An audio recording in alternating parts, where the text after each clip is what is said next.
నమస్తే అన్న. నమస్తే అన్న. మీ పేరు? ఆర్ వెంకట్రావు. ఓకే, కుత్బుల్లాపూరేనా మీది? గాజు రామారంలో ఉంటానా, కుత్బుల్లాపూర్. ఓకే, ఎమ్మెల్యే వివేకానంద్ గౌడే. అవునండి. కొద్ది రోజుల్లో ఎలక్షన్స్ ఉన్నాయి కదా, తెలంగాణలో ఉన్నాయి. సో మీ దగ్గర కూడా ఉంటాయి ఎలక్షన్స్. కుత్బుల్లాపూర్ ఎమ్మెల్యేగా మళ్ళీ వివేక్ గౌడ్ గెలిచే అవకాశం ఉంటుందా, వేరే వాళ్ళు గెలుస్తారా? అంటే ఇప్పుడు ప్రస్తుతానికి చేసే విధంగా బాగానే చేశారు.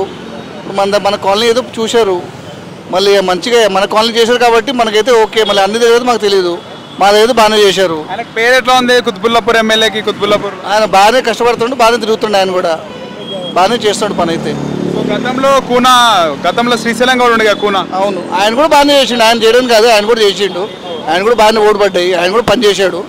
ఇద్దరు మంచోళ్ళే, కానీ ప్రస్తుతానికైతే ఇప్పుడు ఈ పార్టీ ఉంది కాబట్టి వీటికి చూస్తున్నారు, ఈయనకి చూస్తున్నారు అట్లా అని.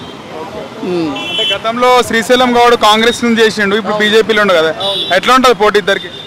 పోటీ అంటే ఇప్పుడు శ్రీశైలం గౌడ్ కూడా బాగానే ఉంటాడు, ఆయన కూడా వీరు కూడా బాగానే ఉంటారు.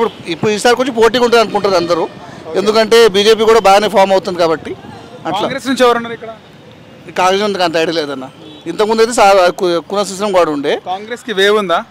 కాంగ్రెస్ అయితే ఇప్పుడే ఇంత తక్కువ ఉండే, ఇప్పుడైతే కొంచెం అంత ఛాన్స్ అయితే లేదు, కొంచెం అయితే ఉంది. ఏ పార్టీ ఉంది కుత్బుల్లాపూర్లో? కుదురుపు అయితే ఇదే మనం ఏమంటే దాన్ని ఇంతకుముందే అది ఉండి బీఆర్ఎస్, ఇప్పుడు బీఆర్ఎస్ ఉంది. సో మళ్ళీ వివేక్ గౌడ్ గెలిచే అవకాశం ఉంటుంది? ఉంటుంది. ఆయన డెవలప్మెంట్ చేస్తుండ చేస్తుండ అన్న, చేస్తుండ. పబ్లిక్తో ఎట్లుంటాడు రెస్పాన్స్? మనం ఛాన్సార్లు మేమే వెళ్ళి కలిసినాము, ఎందుకు మా కాలనీకి ప్రాబ్లం ఉంటే పోయినా మాట్లాడాము. ఆయన హెల్ప్ అయితే చేస్తుండు, పని అయితే చూస్తుండు. చెప్పిన తర్వాత కొంచెం టైం పడుతుంది కానీ పని అయితే అవుతుంది అట్లా. ఆయనకే ఓటేస్తారు అయితే?